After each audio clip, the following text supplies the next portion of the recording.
fi ka réseaux sociaux je ɗe balɗe président Cellou Dalein no yawno fi recensagol Côte d'Ivoire kono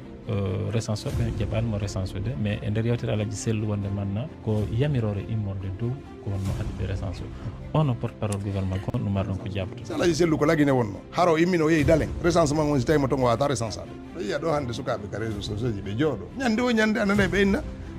Ousmane Gawal ko janggo woni mide ko ɗum ɗo o ƴetta o haala bon yimɓe ɓen jooɗo heeɗo ɓay woɓɓe haray ala golle ɓe jooɗoɓe heeɗo nana inna ko 100 000 personnes woni haalande 200 000 personnes hara ko haalta ko ƴetta hay e puttere ma ɓe innama non mambaɗi ɗum ɓe hannde wona se ko jure yaw janggo kuudeta waɗay faɗɗi janggo ko guerre civile woni wadde ko hikkitoto ɗon nden fi ko yowdiri fi recensement jiɗi no woodi woɓɓe ɓe recensaki ha joni e élection ji ɗi no aroyay ɗo haray ɓe faala votude hono gouvernement kon ƴettanɗo ɓe recensaki ɓen fen ɗo si fichier électoral on ƴettama e ko recensat ɗo kon ɓe tawoytaki e o recensement e o wonɗo arde ɓe ɓuuri ɗo woodi ɗo hen haaɗo fi élection donc joni waɗen code électoral ara yiyamen libbu ko bawuri holli kon wonde manna ko 2025 élection présidentielle on waɗa ɗum o wata liɓude ɗum 2025 feƴƴani e lutti lebbi seeɗaji mais joni noon hay si lutti si septembre waɗama référendum o on anda si o feƴƴama so feƴƴata septembre octobre novembre décembre hara ko lebbi tati lutti e nder lebbi tati piiji boyi no wawi wonnude d' abord si référendum on feƴƴani fi élection fof harema i ka fala andude onon tigui ko hendetuma wayro ɗon yidde Alaji Cellou siɗo manditinde ñalande e ko honɗum sakkitino yoɗum ɗon faala yo congrès wadde hende ɗon hoore IFDG e hoore ɗum eɗon souteni candidature Mamady Doumbouya ɗum koye konngol mon e vidéo ji men feƴƴuɗi ko honno wawi toon naɓirde ɗin ɗon ɗiɗi ƴettugol hande hoore parti IFDG o e soutenugol Mamady Doumbouya si ɓiɓe daroɓe computel ɗo salminano kala ka wonir ɗon no andirɗon noon haray hiɗe wondi ɗo e ministre men o Ousmane Gawal Diallo andirɗon noon kamɓe woni ko halfina ko yewdiri e fi transport on ko kamɓe kadi on ɓe ƴettanta gouvernement o konngol ministre on jarama on jarama ministre meɗen mari toɓɓe seeɗaji komin humpa andugol jungo mon no jeeya e mum fi ko yewdiri e toɓɓere nde halfina ɗon nden taw fi transport o après e yewte seeɗa kadi ko yewdiri e fi gouvernement o e aɗa en ko sakkito ɗon ko fi ko yewdiri e fi recensement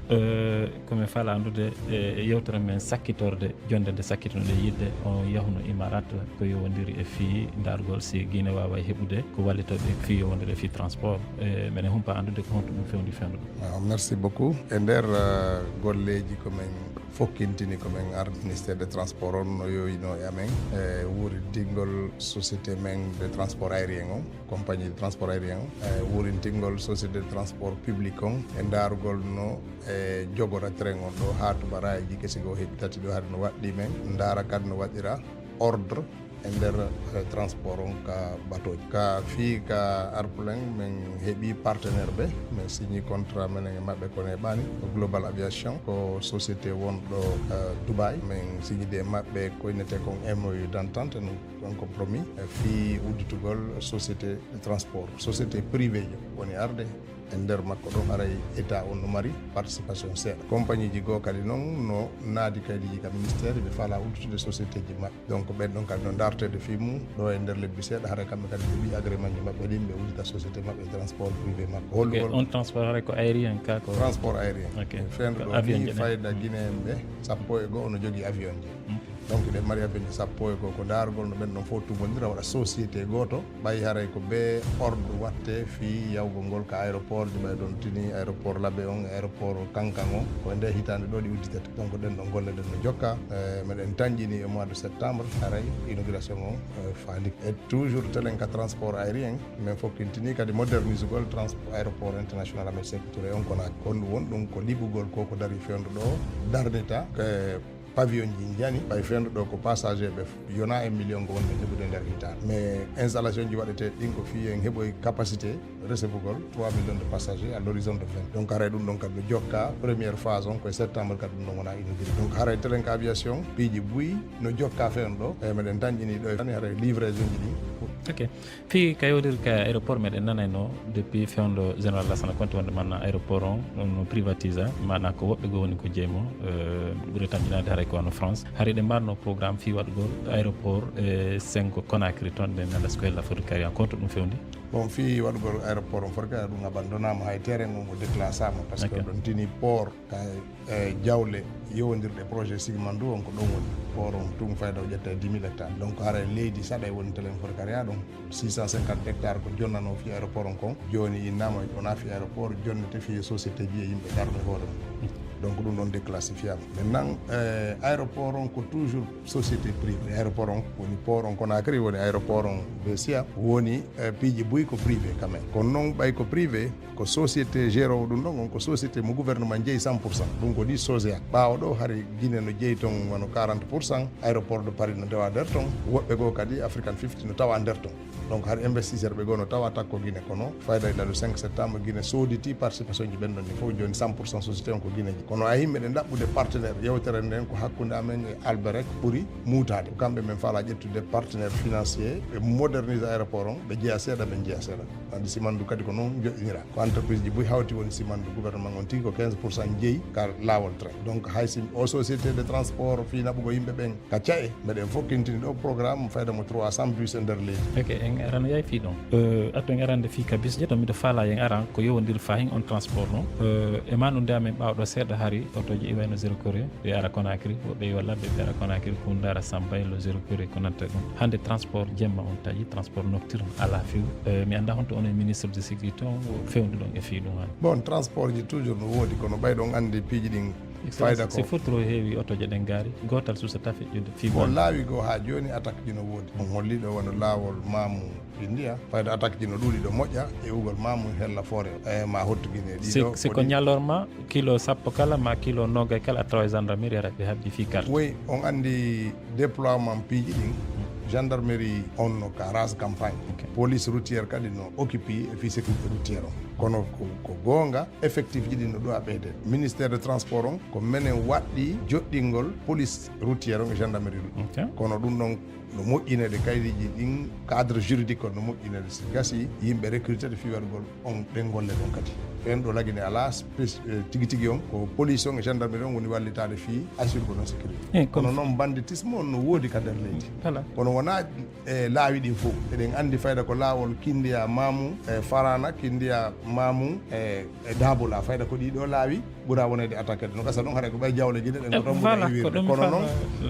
sécurité o no woodi kono banditisme on no menten o andi piiji ɗin no metti heɓande équilibre si gendarme ɓen ɗuuɗi ka laawol contrôle ji ɗin ɗuuɗi passager ɓen pleñoto soñdia o ɗum ko ñalorma jemma on a yiyata hay goto woni ñalorma woni jemma si ɓe ɗuuɗi ka laawol yimɓe ɓen pleñoto soñdia o par ce que hara ko yawɗa o a daroto seeɗa si ɓe ala fes yimɓe ɓen pleñoto koɓe ala kon kono gouvernement ƴetta disposition haatuma équilibre heeɓi hara jemma e ñalorma yimɓe no wawi jindude donc kono noon fewndo ɗo hara nokkeli goo no ngakki seeɗa joni aren ka téléma fayin ka chauffeur ɓe fi permis ji ko yondiri e fi permis poids lourd ko inete permis A B C D boyi no weltori fi mum ko permis ji kon heɓɓa kon e ko yimɓe ɓe watta conformation mais joni komin faala landade woɓɓe goo hiɗon tawnoɓe ka transport ɓe wata windude ɓe wata janggude ko ɗon ɓe wurnayno yimɓe mabɓe hande ɗum fof no dari so doginowo camion no susta ƴawde camion ɓay wala permis ji kesinin o mara moyen no wawide yaltinirde permis ko honɗon no ministére de transport on eɓo no fiiɓe no ɓe wurnira ɓeygol maɓɓe bon d' abord wona fi wurnugol ɓe nguro ɗen woni ko addi kon ko sécurité jaam e ɓen ɗon no wawi doginde excellence doginde camion joni noon si ɓe wawi doginde ko ya aru passa permis ba on andi passugol permis ngol innaka tun koye ɗengal annasara ma e arabu watta permis feƴƴinoɓe permis ba no nana pular no nana maninka no nana soso sa ari a wawata janggude ɓe landikema o plaque ɗo ko honɗum o firi sans interdit aydi ɗum ɗo ko sans interdit firi ka pular ma honɗuma waɗande examen imo andiɗa andi ko sans interdit kono a jangga à l' école koɗɗa andi noon ko ɗum firi waɗugol permis wona yawgol jooɗo winde ɓe landotoma woni panneau de signalisation ji wonɗi ka lawol ɗin est ce que ɗa andi no ɗi gollirte est ce que ɗa andi ko ɗi firi kono est ce que ɗa yiwde moƴƴa examen guitema ɗen kadi watte dara est ce que ɗa yiya moƴƴa par ce que passager jo camion wona wonki makko kin tun haray o duwa o waɗɗi haray mo mari wonkiji buyi takko makko e ɓe wawata fottude muɗum donc rigueur on e nder ɗum ɗon ko extraordinaire yimɓe men musidɓe men no ara wono ka wonɗen ɗo hara ɓe jangga fes ɓe passa ɗo permis kono ɓe gerto ɓe kittotoni ɗole koye haala annasara ɓe watta donc faalaɗo wadde permis on haray calɗi buy no wodani on tigui ka o rewra fi yo examen makko on feƴƴi e jammoƴere innaka examen on koye français o waɗete ma koye anglais waɗete ko examen pratique e examen théorique examen pratique kon ɗum ɗum ka ƴawe ka auto dogina haare dartoɓe ɓenno toon donc haare piiji buy kadi ɗe wawi arde change ha permis ma o examen santé waɗanteɗa examen guite ma ɗen examen jiiƴan dara par ce que accident waɗi joni haare no gasa no satti nokkel ɗin fof ko heɓata hay waɗugol groupe sanguin goɗɗo si ɗum noon fof waɗama ka permis ma si wajibi ari haray yimɓe no andi oɗo ko ɗum so ɓeydante ƴiƴan ko ɗo ƴettete donc haray piiji ɗin ko noon woniri ko fi waɗugol ordre a wata noon wadde ordre hara hay goto tampani ɗum ɗon fof na ella joni ƴetten kala mo yiɗon camion Guinée jon camion ngal no toon kippuɗo on no toon ko coxeur jon chauffeur jon no toon chauffeur ɓe ɓen ko haasi kon ko yoɓe nodde ɓe ara ɓe dogina ɓe arta ara ko voyage ɓe yoɓirte 1,5 2 millions ɗum no sattani ɓe fi heɓugol permis ko honno ƴettan ɗon kadi solution fi ɗum ɗon on no peut rien pour mi wata inde goɗɗo enen ɗo fof si a golla excellence en France ɗo permis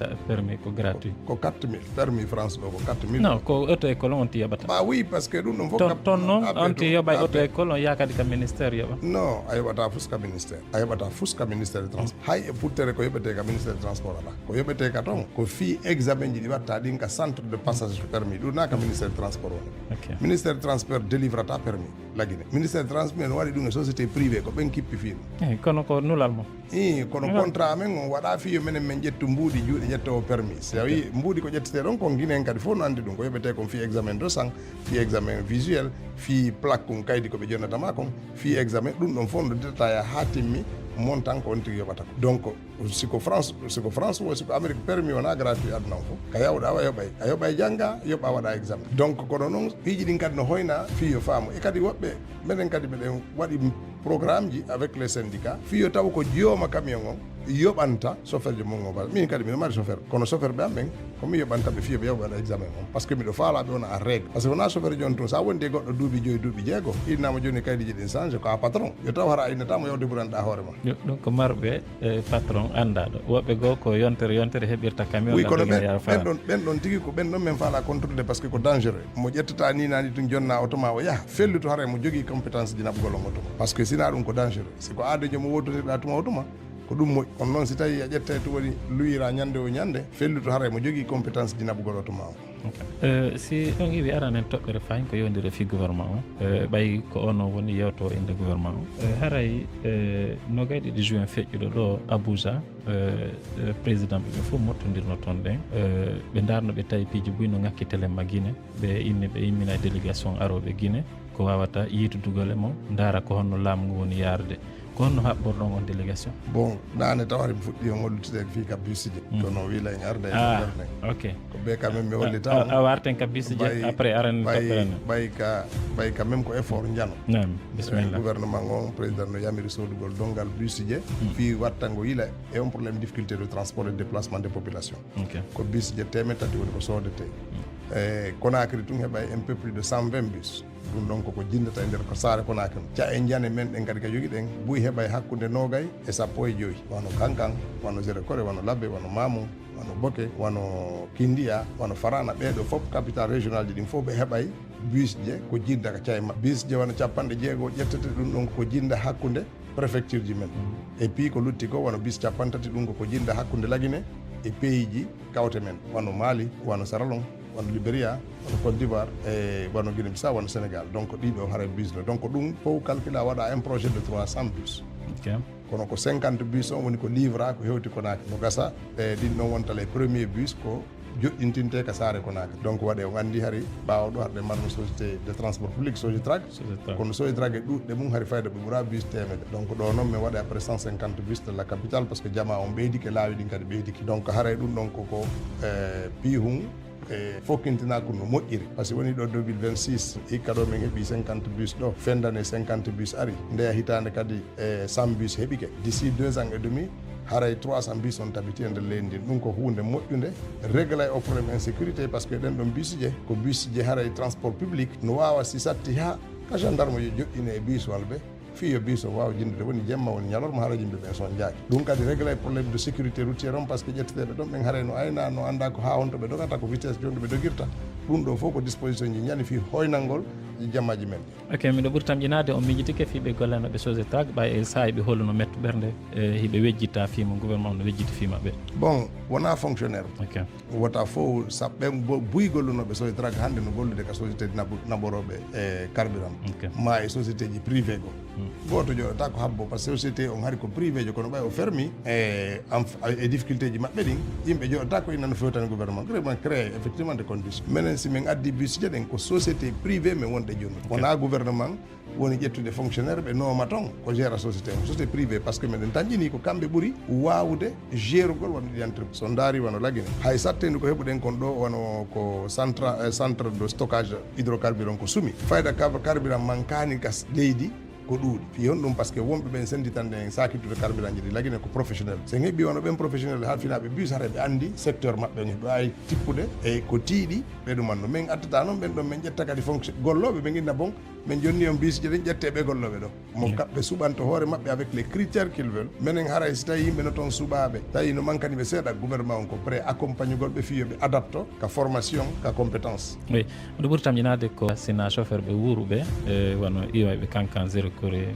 ɓe labbe hara e nder yontere ɗo fof ko chauffeur je goto ma ɗiɗo wata yaltude fiyargol Conakry joni so tawi bis ari ƴettowo ɗum ɗon fof haara ɓe luttuɓe toon kono on e maɓɓe syndicat on waɗa ɗon ɗum waɗa programme on holli ɗo tigui tigui difficulté ji ɗin yimɓe ɓe ngala wawde déplacade no moƴƴiri sécurité on e ɗum on donc gouvernement on ko addanta solution ko fi ɗoytugol kadi tampere fi jama on wona fi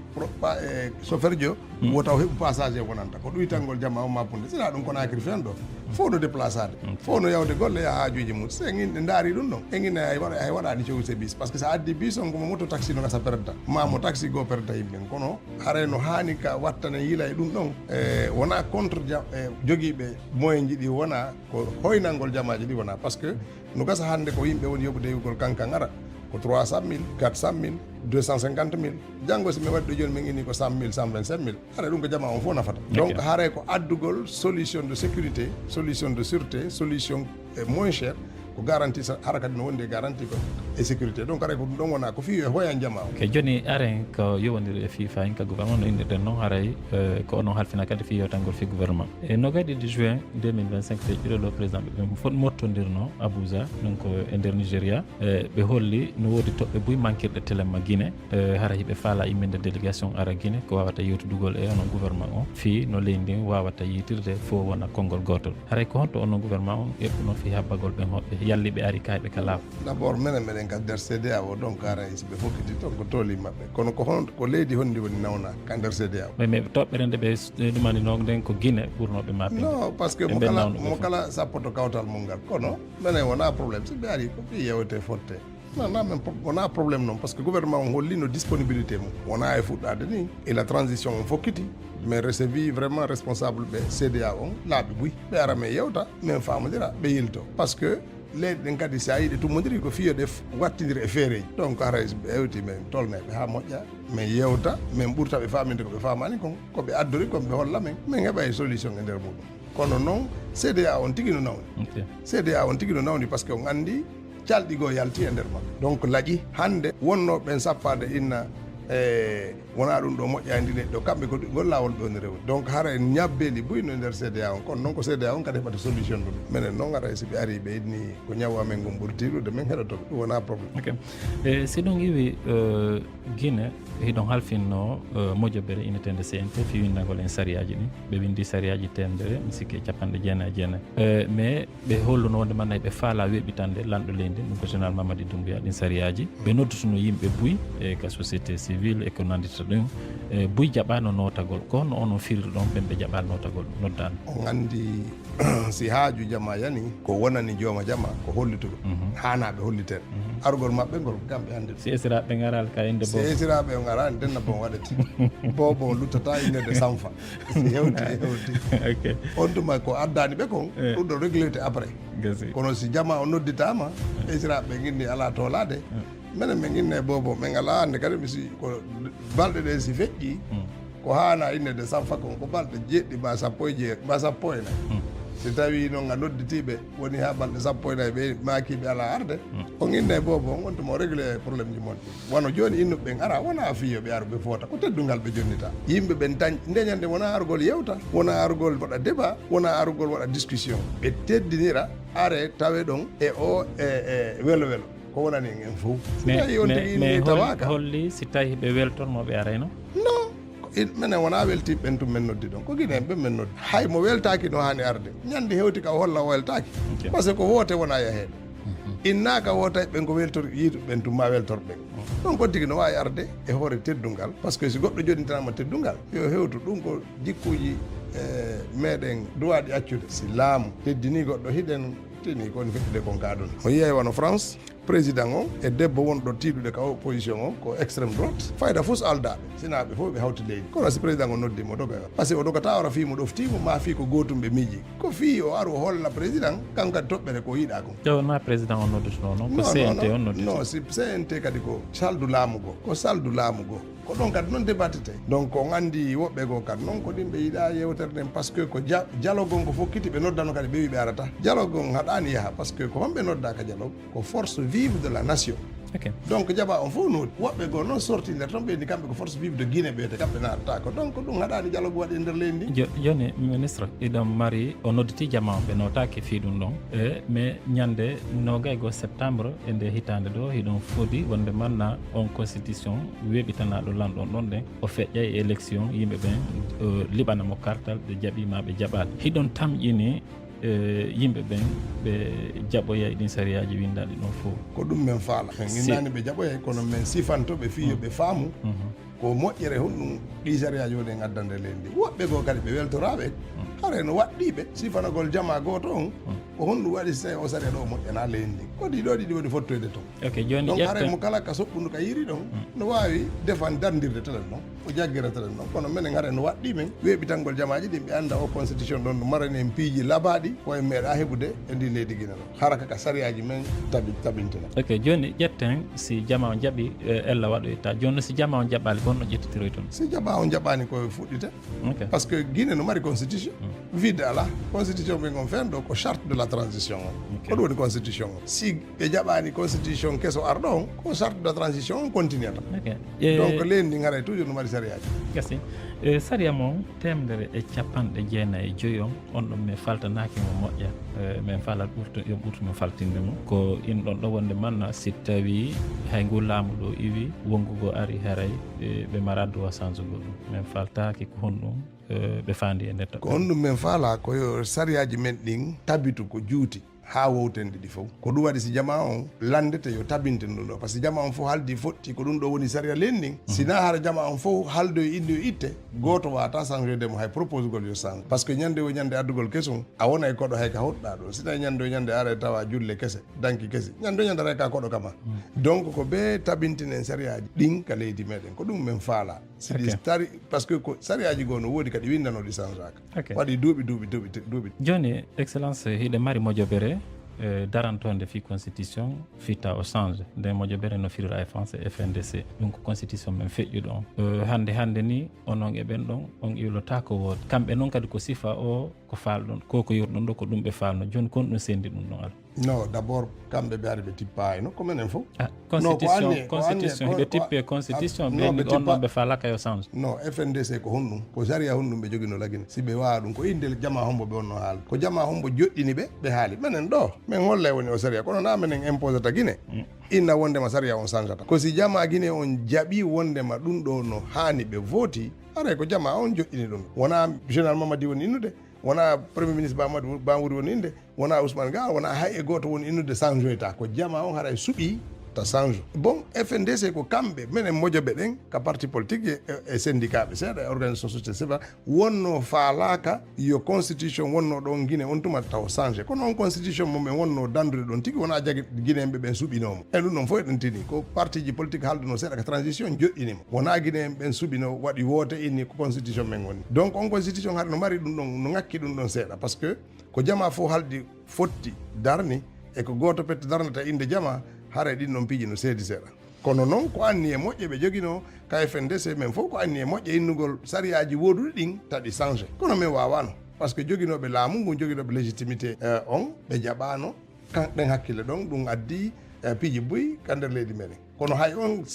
si on ɗon changeano hari saria men on tuma no mankini no ŋaqqini ɗum ɗon ɗum ɗon hari yimɓe no wulli to moƴƴaynugo wona référendum wona jama on landa joɗɗini on saria wonɗo rewde hoore maɓɓe joni aren télé makka hiware ka leydi sécurité on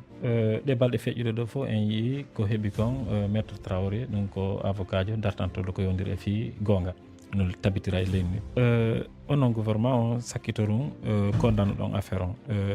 honto onon gouvernement o fewndi ɗon fi waɗugol enquête yi humpito si wawa wadde ɓe bonaniyeɓe e junngo d' abord premier ministre on holli wondema si tawi sugaɗi piiji hewti e goɗɗo wona ko hani ka leydi min haray ko lagine fof waɗa maintenant si feƴƴi ɗon probléme ko cewɓoli ɗi daarirte ɗi probléme par ce que wona probléme ko jamaji débat wona kadi noon avocat jo attaquant wona on politique jo attaquant ko guinéen jo attaque métier makko on ko avocat way kono non wona fi o métier makko attaquira par ce que maître Traoré ko avocat jo ko homme politique par ce que himo tawa e ka moƴoɓere ka politique ka CNT hari fi kala o démission e kadi ko activiste donc wona noon fiiɗe golle makko ɗon waɗa en cause maintenant ko honɗum woni probléme c'est que en fof ɗum ɗon welani hay e goto si goɗɗum waɗi e nder leydi welani jama on koyo heya wullete ka suudu saria ndin ka ƴettuno howajo inni kamɓe ɓe kippa ɓe tefa ɓe anda ko honno ɗum woniri menen gouvernement alanamen hannde kadi waɗugol hundukamen on probléme ko ɗum waɗi menen en tant que exécutif mais wawata commantude dossier wonaɗo traité de ka justice par ce que adda men suwa haalugol ko men hana haalugol ma ukkitagol e piiji ɗi men hana ukkitade ma wirtugol gundo enquête ɗi men hanano wir ko ɗum waɗi haray menen en tant que porte-parole du gouvernement men hana ukkude hunduka men ɗo meɗen accide justice on tuma justice ndaari tawi no mari ko hollita jama ɓe hollita jama ok excellence e nder yewtu mon ɗo on jonni profil wat ko o nangiraka on inni o nangiraka fi ko avocat o nangiraka fi ɗuma ɗum ɗon holli no gasa haray no woodi ko suomi ley ton ɓay son jonni profil non wona profil mi jonni mi inni mo mari calɗi buy no ka métier makko kono wona métier makko on woni en cause on rewi wonde manana saabu métier makko non c'est pas le métier qui est en cause par ce que goɗɗo ara inni ko avocat yagal ngal ko ɗon o bonni hino ko pira kon goɗɗo ara inni ko fi mo ƴettude konngol ka jama hino ko pira ko ma ɗum ko fi o yalti ka sente hino ko pira ko kanko ka nder sifore makko en fof en yii ko sifi ko o ko ɓe landimo ko honɗum o yaltani ka kase en na ɗum holli bon joni on andi ɗon wona fi ko avocat ma fi ko activiste haray ko holli kon so tawi ko noon feƴƴiri haray ko ɓe landimo kon ɗum yaltanɗa ka CNT bon natugol yalta ka CNT ko libre ko yalti ka CNT ɗo gouvernement sappaki mo inni a waɗi ko boni goto felamo ɗum par ce que ɗum woɓɓe no natude yalta déjà parti politique ji ɗin tigui landi ke yimɓe mum ɓe yaltu nder ton faala ɓe yaltude ɓe yalti ɓe faala ka ɓe lutti nder ton donc ɗum wona ella noon ok aren toɓɓere hikkirde sakkitorde nden fi ko yowdiri fi gouvernement ko toujours fi élection présidentielle on premier ministre on monsieur Bawouri o holluno ñanden konngol mais ministre kadi porte parole ka présidence ton o holli konngol go hara ɗin ɗon konnguɗi ɗi no luutodiri ɗin ɗon ɗiɗi ko honɗum jamma wawata ƴettu konnguɗi hon ko yowdiri fi élection o présidentielle non élection ji ɗin ko honto fuɗɗorto ko élection fi constitution par ce que sen ala on saria mawɗo en wawata wadde ko lutti kon fof si on saria ɗon feƴƴi ministère de l' administration territoire on holla en ko honno ko lutti ko waɗata par ce que élection ji ɗin fof waɗa e leydi woni hikka woni ko arata yimɓe heññi tum par ce que si élection référendum mo waɗama golle buy no woodi ɗo en haalu fi élection donc joni waɗen code électoire ara yomen liɓɓu ko Bawouri holli kon wonde manna ko 2025 élection présidentielle on waɗa ɗum on wawata liɓude ɗum 2025 feƴƴani e lutti lebbi seeɗaji mais joni noon hay si lutti lewru si septembre waɗama référendum o on anda so feƴƴama so feƴƴata septembre octobre novembre décembre hara ko lebbi tati lutti e nder lebbi tati piiji boyi no wawi wonnude d' abord si référendum on feƴƴani fi élection fof hara maayi ka donc abboɗen référendum piiji ɗin fof abboɗen e saayi mum si référendum on feƴƴi on tuma ko hikkoto yeeso ɗon kon en anday si référendum on feƴƴani on andi hara na fi élection haalete hara ko fof ita ko windugol sariyaji ko e aren toɓɓere sakkitorde nden ɓe halfinaɓe ko yowdiri e fi ndawola ɗum no firira hakko ɗe balɗe ɗo ɓe addi saria tonguɗo kadi ko yowdiri e fi web radio e ko yowdiri e ɗuma kon ɗum woni saabu ha onon gouvernement mottodirɗon ƴettuɗo nden feere d' abord wona gouvernement on ƴetti nden feere ko menen si ministre wowli hara meɗen ɓuuri tamƴinade wona ministre jo haali de représentant non wona représentant mi gouvernement par ce que ko min haalayno kono wona ka gouvernement ɗin woni kaka hakke ko Aboubacar Yassine wona ka gouvernement o woni ka autorité indépendant kono noon ko institution donc on institution donc jogoiɓe konngol ɓen fof haaldi joɗɗinimo wona menen e konngol men feƴƴinolngol min wolno fi hakkon wonde manna ko ɗum a ino ɗon si hakko on woni ara kadi ko gouvernement no gouvernement on sembina hande on non si gouvernement si hakko on haali gouvernement on tambitoto par ce que ko pays goto wona mais wata wonde contre hakko on so ɓe haali men sembina joni noon koɓe holli ɗon kon ko fi golle maɓɓe ɗen ko honɗum ka hakko ko waɗugol fiyo hejje fiyo ƴettoɓe haala ɓe ƴettu no hanniri noon ɓe hollitira jama o no hanniri noon kamɓe kadi ɓe heɓa no ɓe gollira no hanniri noon e nder leydi protection journaliste no toon kono waɗugol kadi équilibre ko haala kam waajo yimɓe ɓen no konngudi ɗin hollirde mi ƴonna misal si journaliste jo yeeyi e nokkure ka accident oto waɗi o tawi fure nogay o hana filmude ɗum o holla jama o ko charia journaliste ɓe ɓen holli ɗum himo wayinde tum min tawi fure nogay kono himo togana waɗugol mbodo ɗum ɗon holla fi hon ɗum par ce que ɗum ɗon no wawi addude hay mayde ɓawto ɗum par ce que goɗɗo no wawi de fure musidɗo mum ɗon pika ɗon crise walo maayo hara kañum journaliste jonno to kono o anda conséquence ko waɗi kon addi mayde nokkeli ko donc hara mo togana ɗum ko andintirgol ko ɗum te éthique et déontologie donc andintingol ɗum ƴetteɓe konngudi ɓen hara no haani maintenant ka réseau sociaux ji ko honɗum c'est que kala joguiɗo téléphone ɗo waɗi hoore mum journaliste au point que hay journaliste ɓe ɓen wonɓe wadde ɗum métier mum ɗen ma wonɓe gollire ɗum ɓen golle maɓɓe ɗen tigi no jiiɓade par ce que hay goto ala ɓe sendidirde e immotoɗo tum bimbinanga haalugol ɗo yiya ɗo hande sukaɓe ka réseau sociaux ji ɓe jooɗo ñande o ñande ananay ɓe inna Ousmane Gawal ko janggo woni mayde ko ɗum ɗo ɗum ɗo o ƴetta o haala bon yimɓe ɓen ɓen jooɗo heeɗo ɓay woɓɓe haray ala golle ɓe jooɗoɓe heeɗo nana inna ko 100 000 personnes o woni haalande 200 000 personnes hara ko haalta ko ƴetta hay e puttere ma ɓe innama non mamaɗi ɗum ɓe hannde wona se ko jureya o janggo coup d'état waɗay faɗɗi janggo ko guerre civile woni wadde mo si ɗum ɗon fof no haalede leydi haray sariyaji ɗin no waɗɗi ɓen ka hakka ɗon yoɓe wattan hila e wonɓe haalde ɓen ɓe adda sariyaji ɓurɗi e sattude fi ɓe ala métier mum ɓe ko ɓen ɗon wona ko huulana ko wona ɓe jogui ɓe métier journalisme ɓen ko ɓe ala métier mum ɓen ko ɓen woni ko huulana inna joni yo wattane hila joni siwi ɗon e ara e toɓɓere sakkitoto nden e yewtay fi mouvement refondation hari ara noon ko sérag artude mouvement de refondation kon ɗum woni ko sendi hakkude ɗin ɗon réformateur on ɗum woni ko sendi komin fokkintini rapport jamen ɗin menen e groupe Alaji Sello min haalduno min fotti yo min waɗu inde moƴobere amen menen tampiniranoɓe gotum ko ɗum woni le cercle des amis de kono ɓay piiji ɗin no yarata noon no yaajude hande yimɓe go kadi naate nder mum yaaji ɓe tawi min ittu koyinte kon cercle fiyo famille on ɓuuri yawude min waɗa mouvement de réformateur par ce que jama on hande ɓuuri titiɗude on andi ɗo fédération ji amen wonnoɗi Hotto Guinée fédération ji amen wonnoɗi Forêt membre bureau exécutif on fayda les 2 tiers hande ɓe tawtimen donc joni a wata inde hande kadi cercle des amis par ce que wonɓe to ɓe fof wona des amis de Gawal ko yimɓeɓe min woni gollude c'est des collaborateurs donc min tawi ɗum ɗon ko haqiqa ko ɗum waɗi min inni joni emin waɗa fof hunde wotere nde min waɗa mouvement de réformateur ok on inni fayda ɓe tawti on ɗum no holli ara no lutti ha joni mais politique ñande o ñande ko séduction ko fayda ɓe tawti par ce que aynata ko haalama kon tum jokka joni ko haaldi foti ok on inni wonde manna ko mouvement de réformateur ɗum ko holli wonde manna on faala heɓɓitagol parti on e joni noon so nani parti on no wadde réunion ji on yata tawto réunion ji ɗin fi andon ko honto sondu sandudole ke ndu yuppitori fi on wawa non mais yata mi waɗa réunion ji ko honno goɗɗo wattirta goɗɗum ko o tawetake non parti on ala ka wattede koye fen ɗo ko tuma congrès on waɗi min hetti hoore nden min hetti calɗi ɗin min adda façon kesum no parti ardir wona hande min hollata on programme on par ce que woni ɓen yeeso hande ɓe changeata aɗɗo mi arde ka falɗon hettugol hoore nden ɗon mi ara taw ka mouvement de réformateur téléma wonɓe ɓen occident komin ɓuuri tamƴinade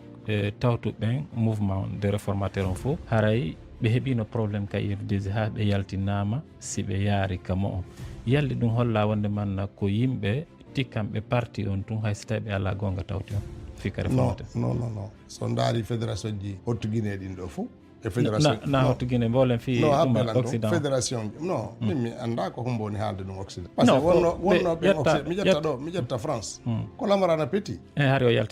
yaltinaka dey koko ɓay ɓe yiidi men meɗen gollude de waɗi ko ɓe yaltinimo lettre hay waɗa ɗo yaltinimo ɓeni ɓe yaltinde par ce que joni ko Gawal wonɗa gollude buye maɓɓe ko fi meɗen gollude de ɓe yaltina hari ɓe ala probléme fuu se nder to fédéral on kadi ari yaltinama fédéral on Souleymane Ba hari o yaltinaka dey ko kamɓe tato kaydiri wotiri yaltini Alaji Souleymane o Alaji Lamarana Petit o Baylo Tourou o ɓeeɗo fof hari no ka fédération no gollude meɗen gollidude ko ɓay ɓe yiidi men e photo ji meɗen gollude ɓeyni ɓe yaltiniɓe so daari ko ɗum ɗo woni soɓe wono Sellou Balde en ɗo ko ɓay ɓe yiidiɓe e photo e président on si ɓe inni ɓe yaltiniɓe non Sello Baldé ɓe mi sikka ɓe yaltimɓe ko ɓe inni wondema no ɓay ɓe arali congrès ji ɗin ɓe remplace ɓe non congrès waɗani ɓe arali kan réunion ji ɗin ɓe ala arde joni wona ɗum wiya fes wona ɗum wiya par ce que FDG waɗi non ko bimbi ko deuxiéme jour ñande photo ji ɗi yalti meɗen wondi e président Mamadou Doumbouya ɓe yaltinaka parti hari ko ñande première réunion ko waɗa ɓayme yiide président Doumbouya ko nenande ɓe yaltinaka parti wona ɓawta ɗum ɓe yalti c' est à dire wona yimɓe wona ɓe yaltinde ɗo ko honɗum waɗa responsable ɓe bureau exécutif responsable ɓe conseil politique responsable ɓe fédération ko ɓeɗo fof tummodiri fédération ji ko yata tawa noga e tati e membre conseil politique tummodiri ɓe waɗi réunion ɓeni menen meɗen tori kala faalaɗo gurdan o parti o yeto Alaji Sellu yo accuto hoore nden o wona président e d'honneur o accana Ousmane Gawal wona ɗum ko ɓay ɓe waɗi ndin kaydi ɓe windi ɓe naɓani parti on décision yaltinaɓe no fof ittama ka wonno ɗon mais woɓɓe maɓɓe yaltiti ɓe inni wonde manna kamɓe ɓe sikka ndin kaydiri kaka bureau politique national e Conakry iwri kaka Alaji Sellu ndi naɓana ko kanko yaltinindi wonano ko gondi iwri ka kanko tigi windana kaydiri ni kanko hendi donc probléme o wona innugol ɓe men wondi ɓen ko tuma ɓe yaltina si men wontita non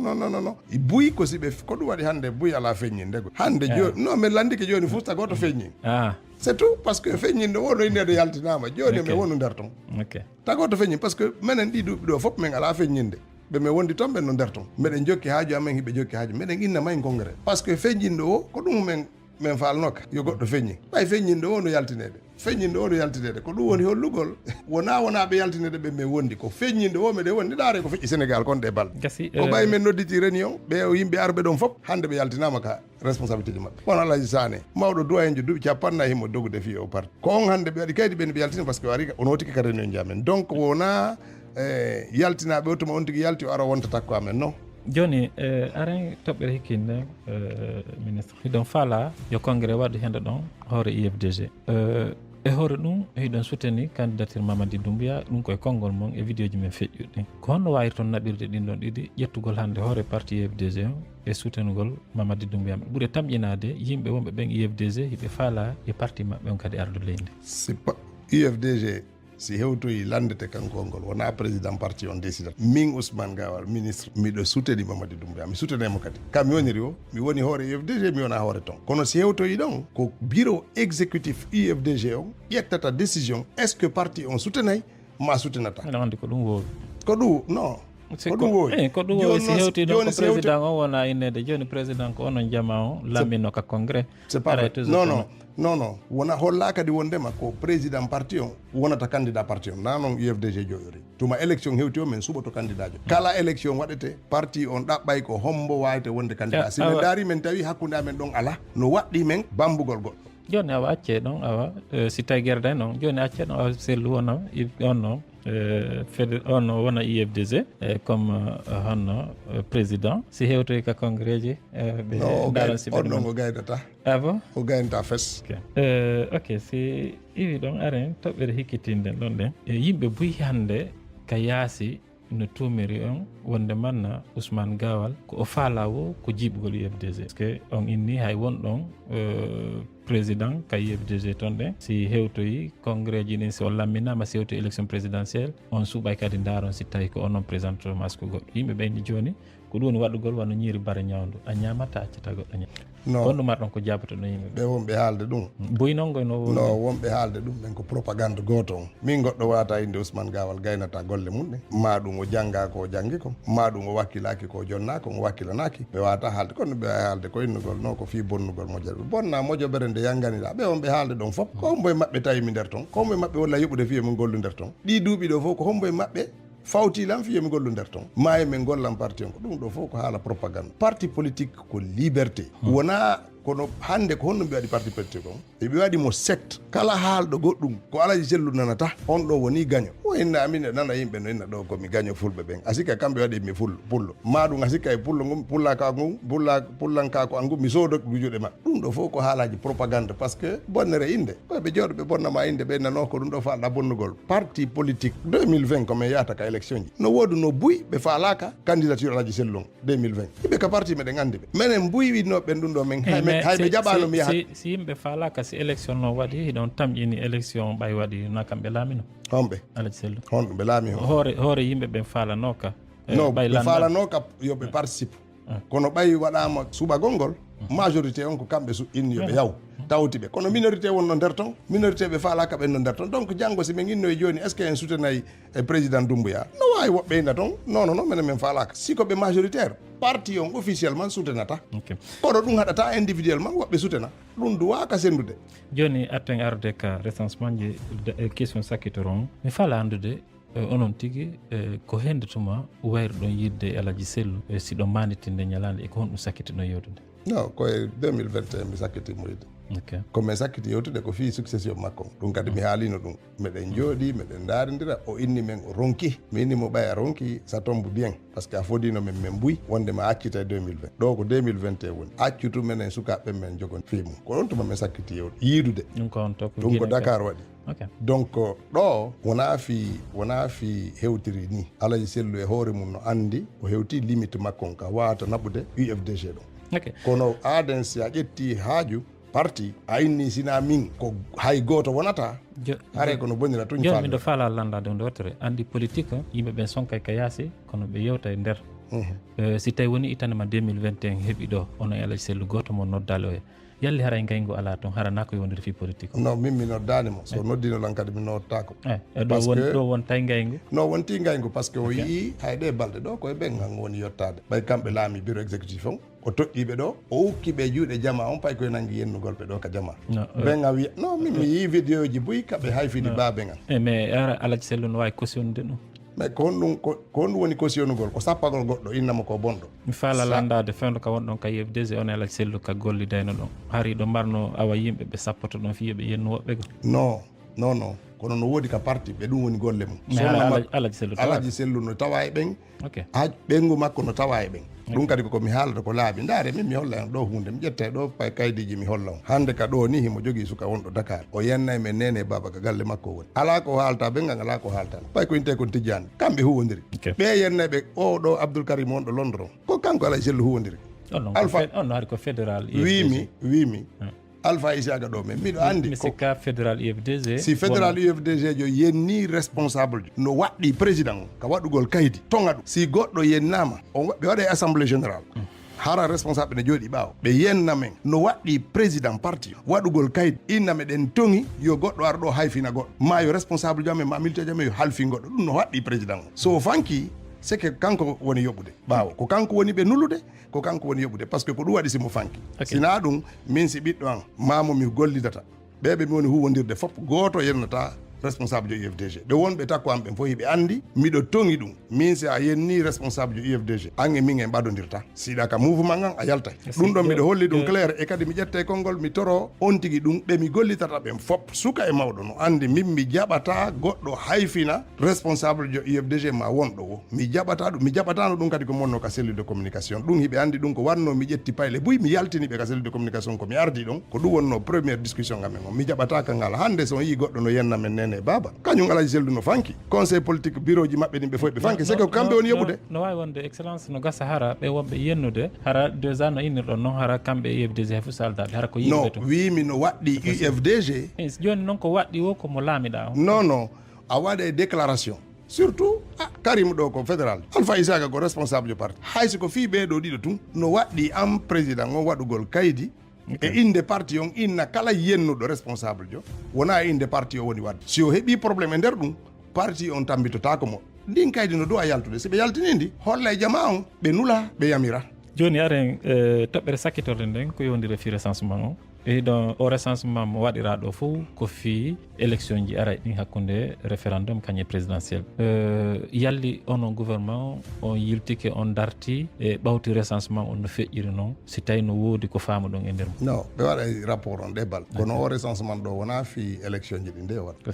ko fi moƴƴingol état civil lagui par ce que on andi menen na ɗum ɓe yettima non ko ɗum waɗi si payɓe no nder toon ɓe duuɓi sappo mo duuɓi sappo wotata joni minen ko ɓe indimen excellence ko ɓe indimen wonde manna si recensama ha gaynama ɓe yaltinay kala ɓe timminali duuɓi fi votugo lutta votoɓe non ko recensement on ko waɗana ko fi moƴƴingol état civil men par ce que état civil ala laguine joni septembre aro ɗo abbelan ko carte abbelan ton si état civil waɗama ñande élection hewti o ɓe suuta e nder ton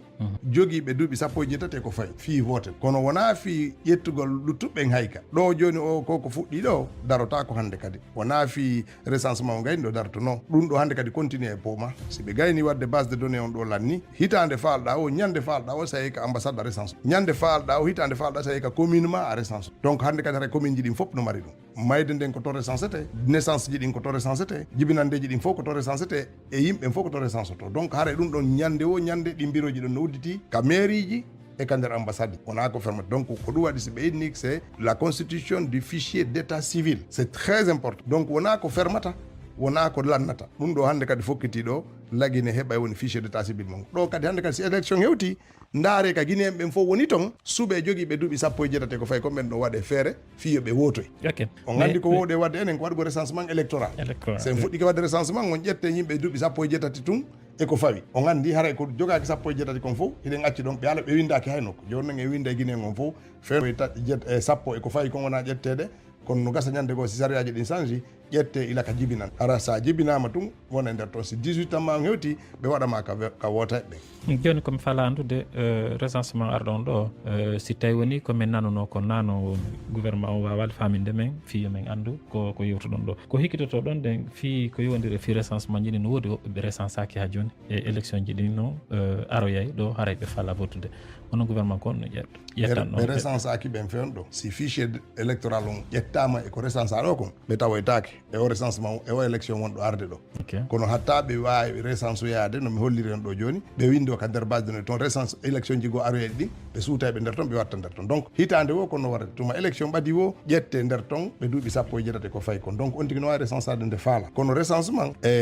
ko obligation citoyen jo par ce que o fichier wona fi tum vote janggo en on nani ka constitution men keso ɗo eɓe holli hande kadi hare no waɗɗi gouvernement on ñawdugol population on fof ko ɗum woni couverture maladie universelle joni sa heɓoyay cartuwal ko wawata jonnudema droit sa yeehi a laptani hara a yoɓata buuyi hara e nder temedere ko noga yoɓata ma sappo e joyyi ma capantati yoɓata fiya ñawdu si a heɓu on cartuwal ɗon ko ɓe hara ɗa jogui numéro hara on numéro ɗon ko an tun jeyimo ko numéro national d'identification on numéro ɗon heeɓimo o sa recensike donc haray no waɗɗi yimɓeɓe ɓe recense o janggo innete joni ok wano hande ɗo joni président décidi o hokki guinéen ɓen fof carte d'identité ɗum ko gratuit ko honno ɓe andirta comme woni guinéen mo wona guinéen si fof no lagine ko siɗa jogui o numéro ma ɗo ɓe andata ko a guinéen ya yaw ƴetta gartuwa on hara an ko gratuit janggo mbeɗe wawi inde joni kala guinéen ɓen fof bus ji amen wonɗe jinnuɗen fof guinéen ɓen hara en ɓittana 50% ko honno heeɓirta ɗum ko siɗa jogui carte cartuwal woɓɓe kadi musidɓe men ɓen ko tampuɓe seeɗa ɓe ala piiji buy gouvernement no wallito yimɓe buy par ce que y a un fonds national pour les handicapés yimɓe ɓe ala feere ɓen wallite heɓugol mbuuɗi seeɗa tous les mois on andi fen ɗo sécurité social no waɗa ɗum joni janggo ko honno ɓe andirta oɗo guinéen jo o ala goɗɗum kono ko guinéen fiyo wallite ɗi mbuuɗi wona ɗi moɓele ko ɗon ƴettoyte on numéro ma identifié donc yimɓe ɓen ota considére o recensement ɗo fi vote ok excellence so yewti nafoore fi ɗum ha janggo lannata ko ɗum waɗi yimɓe ɓen ɓe jaaɓi ɗum ɓe faami fi recensement kono ko woni ɓe heɓali sens no ɓe recensera si ɗon iwi 1er juillet aroɗo kadi recensement ngo no fuɗɗa e ɗum no masira ko RGPH ko ɓe woni ɓen d' abord wona recensement wona recensement wona ko feƴƴi kon ɗon fayda ko limugol ok c'est à dire ça de dénombré si ɓe ari e famille ɓe landoto woni moɓe tawi ɗo wo ko jelo woni ɗo inna ko men jeetato ko jelo woni rewɓe ɓenna ko rewɓe nayo suudu mon ɗum ko chambre ji jelo inna ko chambre nayyi ko cabinet ji jelo woni toon cabinet tati ko boyli jelo woni toon ko ni courant no to no ko ɗum wonti ko recensement général de la population et de l'habitat wona forcément yawgol ƴetta identité ma on ko honno inetata ko Mamadou ko ɗum ɗo e ɗum ɗo ko limugol guinéenɓe ɓen o andi ko waɗa ɗo konko andugol guinéenɓe ɓen mo kala ara jonna inde mum nden ƴette mbodo mum on e jonna tippa waɗa batte kolli ande ko kaarijo woni kaarijo ko woni arde ɗo ko limugol ko yawgol hande kadi nder famille lima c'est dénombrer les gens mi faami joni et puis ɓe lima kadi galleji ɗin ɓe anda ko cuuɗi paani ko jalu cabinet ji est ce que no yimɓe galleji ɗin fof no mari cabinet galleji ɗin fof kon et puis ɓe anda yimɓe ɓen ko honto woni par ce que sa waɗi o dénombre maɗɗo a tawi wano gawal meɗen jogui 300 000 habitants par ce que o recensement feƴƴiɗo ɗo hollata population gawal on ko ɗum ɗo mi fanno landade on joni si tawi woni ɓeɗo conti ɓe andi nombre de population onon RAVEC on yeehi on kontoyi yimɓe recensi ɓen on daari on tawi hay 50% e nder population guino recensaki haray ko honɗo e pehe ƴettoy toon ɗon ɗen ko on organise élection e hoore ɗon hara 50% recensaki non hiɗe wawi heɓude 20 millions population kono hara wota heɓɓen ko 3 millions par ce que wota heɓɓen ko jogui ɓe duuɓi sappo e jeetati ko fawi donc wona fi population ma on ko 20 millions inna ko 3 millions woni électeur donc yona 50% haray hana wona noon calculirte ko wattango yila par ce que o recensement wonɗo waɗede ɓawɗo on hollata duuɓi yimɓeɓe ko adadu mabɓe on hollata sa inni noon a ɓannidira ɗi noon ɗiɗi haray no hani ka waɗa critére ji go fi wawa ɓaɗodirde sina ɗum a luutay haray ko propagande ɗon ɗuuɗay par ce que andi si mimi naati ka so goɗɗo naati tawi en ɗo joni o inni ko jelo won e jaabotomo ɗo ko en tato ka ok kono o andata ko jelo e men wotat par ce que o anda ko en jelo mari e ɓetatoɓe ɗo mari duuɓi sappo e jeetati ko fayi en faltodiri ɗon fof donc haray wona piiji wawaɗi ɓannidirede ɗen en faltodiri ko mi andu tun ko yon ɓuure tamƴinade minen e nder komi wattani yiili e ko correspondance ɓe amen jindata kon e ko ɗum on e enquête ji ko yimɓe waɗata meɗen ɓuuri tamƴinade jamma on buy no luttiɓe recensaki mais komi hikkintinta ɗon wonde manna kala institution ji international ji ko yowodiri e fi balle ko yowodiri e fi ɗuma wono naɓugol hajju masalan koɓe wawata jonnirgol guine ko par quota e yimɓe recensi ɓen guine no landano dernier recensement fiyoɓe wawa ɓeydangol guinéɓe ɓen quota ka hajjunkeɓe e nder 10 millions e nder 10 000 pèlerin on joni noon si tawi on naɓoyi o recensement sakkitoro ɗo tawa mo ɓuuri fanɗude non wona on ɗon naɓete o recensement en vue de l' état civil wona on naɓe ko recensement général sakkitoto waɗede ɗo recensement général de la population et de l'habitat ko on naɓete par ce que fiyon ɗum o recensement ravec ɗo yimɓe men ɓe ala duuɓi sappo e ɓen fof tawaka toon kono ɓen kadi ko guinéen ɓe ko konteteɓe on andi en ka ravec ko joguiɓe duuɓi sappo e ko fayi kon woni nder toon or ɓeeɗa ko humpa ko guinéen ɓen ko jeelo si en ƴetti ravec kon tun en naɓi ɓe andata guinéen ɓen koye jeelo par ce que ko joguiɓe duuɓi sappo ɓen ko fayi woni nder toon ɓe jogaki duuɓi sappo ɓen ha ley ɓen ɗo ngala nder toon donc ɗo wona on ɗo naɓete ko bon joni noon o recensement général sakkitoto wona ɗo fuɗɗede ɗo si ɓe ari ɓe landike ko on jeelo woni ka galle ɗo annayi ko on sappo bobo penuno e maɓɓe moko baɓe no toon e ɓi ɓe lando ko sonnaɓe ɓen e jangguɓe donc ko on ɗon adadu naɓante Arabie Saoudite ko on tuma ɓe ɓeydanta en quota innugol koma sakkitorojo naɓoɗen on hari ko mi sikki ko en 13 millions ou 14 millions ko on sakkita naɓede ko on ɗon mbay RGP recensement général de population et de l'habitat 3 mi artano e Arabie Saoudite excellence mais famille nde toɓɓere ɗon mi artano e Arabie Saoudite mais joni aren ka recensement toɓɓere sakkitorde nde mi yii ka réseaux sociaux ji ɗe balɗe présidentiel dalen no yawno fi recensagol Côte d'Ivoire kono recensoɓe jaɓalmo recensude mais e nder yewtere alaji sellu wonde manna ko yamirore immorde dow ko wonno haaɗi ɓe recense ono porte parole gouvernement ko on ɗum marɗon ko jabotono en non d' abord par ce que haala kan si tawno naafi politique min nene tun no yurmi par ce que o laamike o woni président e woni premier ministre o woni ministre laaɓe boy ko haali kon ko fi propagande tun heɓa ko wullitora par ce que recensement on mo kala kaka hoɗi tabiti ɗo recensete si min Ousmane Gawal mi ewi Conakry mi yeehi Gawal vacances recensement no wadde mi wawata recensade ɗum himo andi ɗum ko saria on ko wonɓe ɓen Côte d'Ivoire wuuruɓe ɗon ɓen tabituɓe ɗon ɓen ko ɓen recensete Côte d'Ivoire wuuruɓe Conakry ɓen ko Conakry ɓe recensete hay si tawi noon hiɓe mari galle labbe ɓe hewti labbe ɓe wawata yawde ɓe recence o e nder o recensement ko waɗa ɗo commerçant ɓe buyno yalta hiɓe leyɗe ɗaɓɓugol marchandise ji leyɗe kaɓe yaɗe ɓe wawata recensade par ce que wona toon ɓe hoɗi wona toon ɓe tabi so yalti o yeddi kanko recensaka fi ko alaji sello wiyete ara o haalu tum propagande fi heɓugol ka waɗa ella e hoore gouvernement on bonna inde leydi makko ndin no yurmi quoi par ce que wona ɗum fes goto to ganta goɗɗo recensement et puis recensement on darotako ko ɗum mi holli on ɗo joni recensement ɗum fermata oui mais ko fi élection jiɗi oyni ɗum ɗon fermi non fi élection jiɗi himo anduno fi recensement ko RGPH on woni ko non recensement général fi ɗuma fi état civil on fermata ɗo ɓe darni fi waɗugol base non fi waɗugol base de données kesso on si on base de données waɗama bureau ji ɗin hannde kadi ɓe joɗɗinta e nder leydi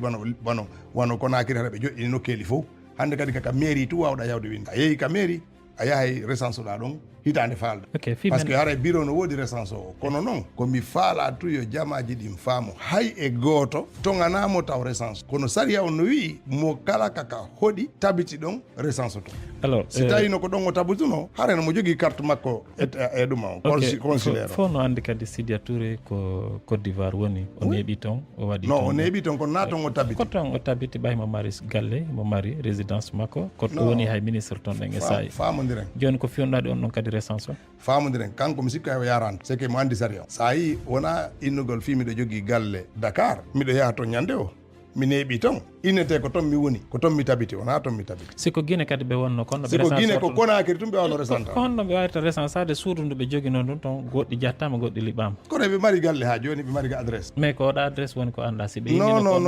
non himo mari adresse himo mari ka windoto siko Dixine o inni adresse makko ko Dixine o yahan Dixine recence o so alaji sellu ko lagine wonno haro immino o yeehi Daleng recensement on si tawi mo ton o wawata recensade hara ko Daleng o yeehi mo jogui ton galle kaka mabɓe o wawata recensade koka Conakry kaka hoɗi ɗon ko tabiti ɗon ko galle makko ɗe won ko ɗon o recence fichier ji ɗi addanɗo men ɗi no windi e mum résidence secondaire et habituel résidence secondaire ko fi joguiɓe rewɓe ɗiɗo ma tatu c'est à dire que wona fi famodiren dey par ce que oɗon ko ɓe wiɗo fi résidence secondaire ko fiita goɗɗo inne joni mo mari rewɓe ɗiɗo e ɗin galleji makko ɗiɗi ɗon fof mo wawi recensade on faami sa jogui ka tabitiɗa ko résidence secondaire kanko o famille makko ɗin fof ɓe Conakry si tawi o holli joni ko résidence secondaire makko ngone ɓengu makko ko arata musikko aro ha Conakry o recense goɗɗo inni recence tako o aru ha Conakry o yeehi ka recence to ɗon kippe o recense par ce que galle mabɓe nen ɗon goɗɗo wo innani o recence tako kono ta immo ɗo nangga wullinkinagol yurminkino oya yoyi ɓe raɗi lan kadi ɓe raɗi kelam ɓe sabɓe almira ɗum ko haala propagande fii tun ƴawnugol ɓerde yimɓe inna hannde kadi mo toña himo jatta kono wona ɗon fewdori fes joni excellence dernière question mo mari mo landoto on ko fii ɓe yimɓe murtinaɗe jawle hikka fii ko yowdiri e fii hajju yimɓe buy soñdiama Conakry ngal ko yowdiri e fii jawle ɓe jatte hara ko falnoɓe yewde makka kono ono gouvernement ƴettitirɗon pehe fii ɓen foti ko hikka ɗo foti koko arata no président on ƴetti disposition jo nanno général Amara no holli kala ko eɓɓore ko waɗa fii yo jamaji ɗi mingen ɓenguan tigui koye on jama tawa ɗon o yahani hikka haade men soodi billet président hokki ko président sa hokki men billet o hokki men billet disposition ji waɗa kono Allah waɗani o yaha par ce que mo tawa ɓen ɓe biyeji mum yeyita yimɓe go hoore ko agence ji ɗin inde ko wonde man onon gouvernement ko on ƴettuno hikka hajjunkeɓe ɓuuri ko oɗon ƴettude on ƴettuno ko yata temeɗɗe d' abord ko ɓe innata ko gouvernement ƴettuno hajjunkeɓe ɓen ka hajjunke Guinée en fof ko gouvernement jeeyi on ɗum ɓe haalata ko quota mo oɗon ƴettuno ɓuuro mo mi anda ɗum yewtaki ko gouvernement ministre jo be ministre jo ko place goto hokka inna ɗa wawi sodde ɗum noon ko lutti kon fof men soddu alors hiɓe tañƴini yawgol ko arata hajju ɓe tan ko ɗum président on fodi ɓe wondema ɓe yaha hajju en priorité ɓe fof wona noon wata yimɓe sikku ko miskinaɓe tun jatta mi holli on ɗo ɓengu anno toon yayiraɓe en kan ɓen ɗon min sodanɓe à titre privé ɓeeɗa ko billet mo min hokka o yoɓe yaw kono ɓeeɗo ɗiɗo noon ay siko fi innugol musidɗo mabɓe on ko ministre de kono noon yahani ɓe yayiraɓe men ɗo ɓe perdu hayro waɗi ɓe perdu donc piiji ɗin ko ƴettugol disposition ji waɗa kono meɗen wadde réflexion min anda ko honno min ƴettita ɗum est ce que en accida ɗum e agence ji ɗin subo agence ji kelɗuɗi agréa ɗi jonna ɗi confiance goɗɗo no mari agrément non wona wiya ɗum agrément hande on jattay ɗin non agrément ji buy men jattay ko min ɗum ɗon meɗen dartude saria on ɗon min jattay ɗiɗi buy fi hon ɗum hande yimɓe fof no wadde hajji yimɓe fof no waɗi ɗum business hara business on yi ellaji si min dartani sariyaji ɗi min suuɓo agence ji agréé ji ɗi gouvernement wawata wadde confiance mum hara si quota on ari ko ɓen ɗon wona jonnede ɓe kippa luugol avion ɓe kippa naɓugol passager ɓe artiraɓe kadi lagine hara si ɓe arti kadi passager ɓe men tefayɓe min anda si hajju maɓɓe ngu feƴƴi no moƴƴiri si tawi agence go sanctionnama jama on weltanaki agence on ɗon heɓata gueɓal ko arata min ittamo nder to meɗa par ce que ko be sariyaji ɗi wona plus rigoureuse par ce que woɓɓe en anda si tawi ɓe heeɓa e balɗe ha ko arata fiya ɓe hajju hara ɓe annino hajjugo bandiji tun daro ko lawol ittaɓe nder donc en anda ko noon donc be gouvernement on sattina e ɓeyda kadi contrôle ji hande ɗon mari presque 7000 agence e nder lagui par ce que immiɗo on arde aɗa agrément immiɗo on arde agrément ministre de tourisme on agréé ministre de transport on janna agrément ɗum ɗon fof min modifie saria on hande kadi kala waɗo agence de voyage o rewra e ka aviation civil ka ministère de transport ko ɗon waɗete on saria ɗon meɗen joɗɗinimo ka signature président ñande o yalti décret on yalti o ila ndeñande min noddite agence ji ɗin fof min évaluer kala ɓe répondani on critère ɗon soit ɓe ƴetta disposition ɓe change ɓe adapte o ka critère ji soit min ferme agence maɓɓe on kono hande kadi a ƴetta yimɓe hara agence maɓɓe on fof koye sakum woni ko feendo hajju hewti o ɓe doga ɓaawo yimɓe ɓen ɓe heɓa quotaji jamaji hara ɓe mari complice ɓe ɗum fof naata e jiiɓugol haqqille yimɓe ɓen donc ɗiɗo fof piiji wona ko haani ko ɗum addi yo leyɗe goo waɗu hara gouvernement ukkitata ko fesse mum. Ok, konngol sakkitoto daroɓe kumpital. Donc ko weltanagol ɗon jarna on par ce que jonnugol konngol ngol jamaji men ɗin ka e haala pular haray no wondi e nafoore par ce que adda yimɓe ɓe yo ɓurtu faamude position ji amen ɗin e toɓɓe wona ɗe yewtere ɗen ka nder leydi meɗen. Si ɓe daroɓe kumpital ko haa ɗo arduɗen e kañum e ministre men Ousmane Gawal men tori kon jokkagol men e fotte kadi e sahi jaareji ɗin meɗen wassalam.